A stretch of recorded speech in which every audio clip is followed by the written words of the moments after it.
will end with it, etc. What it says that indeed God commands ihsan with justice. It's amazing. If you do a survey, I think, yes, half the Muslims will not know what it means because they never bother to find out what it means because they don't speak Arabic. But most people would have heard that verse at least once in their lifetime. But most people would have heard it at least a few thousand times. But what it tells me is very interesting, that the reason why God is commanding Muslims to do beautiful things along with aspiring for justice is because he's telling us justice is not enough. Justice is not enough. You need to have compassion. You need to have charity. You need to have love. You need to have sacrifice along with justice. And that is what is being taught. It's mind-boggling to me. I actually did this test run once in my mosque. And everybody had heard it because they were regular comers. They hear it all the time. I end every sermon that I give with that. And yet, they never paid attention. They never concluded. The reason why God says use ihsan with justice is because he's telling us that justice is not enough. So societies which pursue justice alone, in my opinion, will end up becoming very cruel. We need to balance justice with compassion. Otherwise, there will be cruelty. Justice can become a justification for horrible things. And that is the point that it's trying to make. The other one that I talked about, God commanded. So I'm saying, let's look at a society. So I divided society into state and civil society. And I would like to see these 5 changes in the structure of the state and these 5 changes in civil society. And I think that can open the possibility of Muslims creating a state of ihsan. And you have to understand, this is a pun that tickles me a lot. I don't know, if you ask people what is ihsan, ihsan is the state of your spirituality. If you are like nirvana, if you are in the state of nirvana, it is being in the state of ihsan. You are actually able to see God. Like Hindus call it darshan. God is showing himself to you. Okay? If you're familiar with St. Paul's ascendance into heaven, he went up to the 3rd heaven. He had this experience of ihsan. He was bearing witness to God by seeing God. It happened in the life of Abraham, happened in the life of Jesus, all of this. So there are this state of ihsan. So that is why there is the pun. So you have to be the hal, and the state is for those of you who understand the word. So Muslims, for Muslims, the most important principle is Tawheed. So I'm saying Tawheed is oneness of God. Muslims believe that God is one. God is not 3 or 4, 5, is indivisible. God's monotheism is indivisible and absolute. But if you go to the early French philosophers like Jean Baudin and then later Rousseau and others, they define sovereignty as the same, as unified, absolute, and inalienable. You cannot take it away. So I'm trying to argue that all this talk of God's sovereignty is problematic. God doesn't govern Kansas, or US, or Saudi Arabia, or Iraq. It's human beings who govern. So there is a delegation of sovereignty, and that is something the Islamists have failed to conceptualize. And the reason I'm able to do it is because I recognize the concept of oneness of sovereignty essentially comes from God. My name is Muqtadir. It's actually Abdul Muqtadir, which means I'm the servant of one who is sovereign of the universe. So God is sovereign of the universe, whether you like it or not, acknowledge it or not. Nevertheless, He has delegated this responsibility to us. There was a Sufi who used to sit on a mountain and remember God all the time. All he would say is, Allah, Allah, Allah, Allah. And whenever he was hungry, there was a tree there, an apple would fall and he would eat. Whenever he felt thirsty, there was a rock there and water would pour out, and he would spend 20 years. And then he realized that his coat was getting thin. And he was feeling colder and colder. It was also getting old. So he decided he needed to go down in the village And he wanted to go there and get a new coat for himself. So he comes down to the village and he finds, oh my God, they have Facebook now and Twitter and Tumblr. And he's like horrified by the new world. He's like, they are criminals, they are murderers, they're shooting each other, going into schools and killing people. He's just horrified by the world. He forgets about his coat and he's run back up to his mountain. And as he's running up to the mountain, he screams, oh God, did you see the world? It's a screwed up place, it's a mess. What are you doing? The God responded, I've already done. He said, what did you do? He said, I created you. The point was not that you isolate yourself from society and go live in the mountain and be a guest of God. But your job was to go down into the society and reform that society. And I think that is one thing that is important. That is where God has given us sovereignty to act. In the Quran it says that God has created you as vicegerents on earth. In the Bible the word is used as shepherd, I think. So the idea that we are shepherds of this universe is God giving His sovereignty or delegating some part of His sovereignty to us, and therefore it's our responsibility. Now these are some technical differences.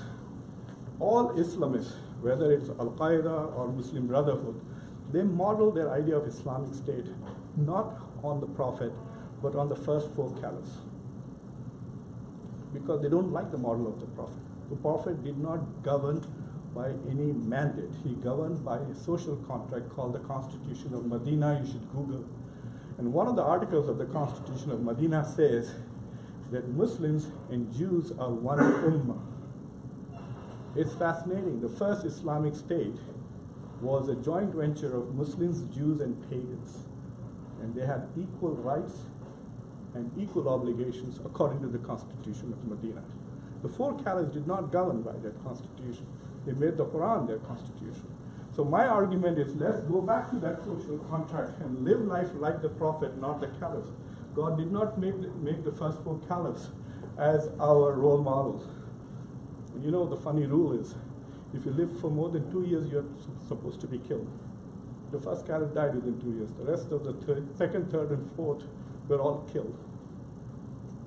That's not a role model for us to emulate.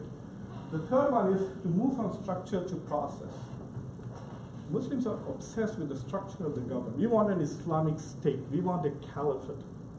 I'm saying forget about how you structure the state. What is important is how you govern. What do you deliver?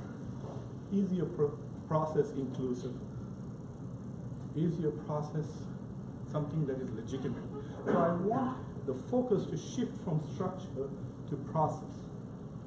Is it delivering what the public needs? If not, then let's modify it. The fourth thing I want to do is to move away from this obsession with just national interest and national identity to national virtue. Why don't we assume that the goal of the state is to build national virtue? Then you will not cut funding for schools. If you think that one of the goals of the state is to build national virtue, then you will probably spend more on education and less on giving police the capacity to wage wars. It's an important part. And there's a lot of discussions. You'll have to read the book to get into what I mean by national virtue, but that's an important part. And finally, I want you to stop thinking of justice as if it's a virtue of an entity. When Muslims talk about justice, they say the ruler should be just. I don't know what it means. Your actions in some situations may be just, in some situations they may be unjust. Like Nietzsche says, there is no such thing as a moral phenomena. There are just moral interpretations of phenomena, right? So there is no such thing as I'm just. No, you're not just or anything. You're just you.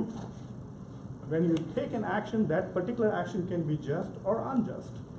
So, but this whole idea, the caliph should be just. I don't know what it means. So it basically means that it was lip service, really, they didn't pay attention to it. But I want it to be a part of social conditions. So you're able to ask the question, is there social justice? Is there criminal justice? Is there economic and distributive justice in society? And then among citizens and civil society, I am advocating that the idea of religion, etc., move out of the state and into the civil society. So it is citizens should imagine themselves as witnesses to God. So you bear witness to God about the state of your politics. So for example, if you can't say, oh my God, there's terrible things happening in California or Texas or Delaware, and then not be accountable for it. There's a very interesting tradition in which the prophet said that if there is a divorce in a house, then God is going to hold 40 homes in each direction responsible for that divorce. 40 homes in every direction. Later on, I added, we will not talk because now we live in. So if someone got divorced on the 4th floor, up to 44th floor, God is going to ask you, what did you do to help them preserve their marriage? Did they fight over the fact that they could not afford babysitting and so they're separated? So why didn't you volunteer? And any kind of question that you could be into trouble. So that is bearing witness to what's happening in your society. So God is going to ask you this question. How could you live in a country, make $200,000 or more in a year, while there are people who are starving or people who are homeless and so on and so forth? So bearing witness is to be part of and take responsibility for various aspects of the society. It's like being a good citizen. Most of the literature on good citizenship also engages, except they're deliberately secular and deliberately Islamic. Second point is citizens as character builders. And that is the whole point, that being a good citizen means to be a good person. That is an important. So when we educate children, it's not just saying, oh, you're a good citizen if you pay your taxes and you vote. No, you're a bad citizen if you're a liar. You're a bad citizen if you're mean. We don't want to have a society of mean citizens. So build your own character. You want to make America great again? Make yourself great again first. You want America to be great again? Stop cheating. Stop lying. Be honest. Take care of your neighbor. Be compassionate. You know, like what would Jesus do? Yeah, actually go out there and do it. The third thing is Sharia by Shura. Shura is this Muslims, anybody who says Islam is democratic, they'll say, oh, because we have Shura. Really? Where is it governed? So I'm arguing that let's describe and define what is divine law through consultation.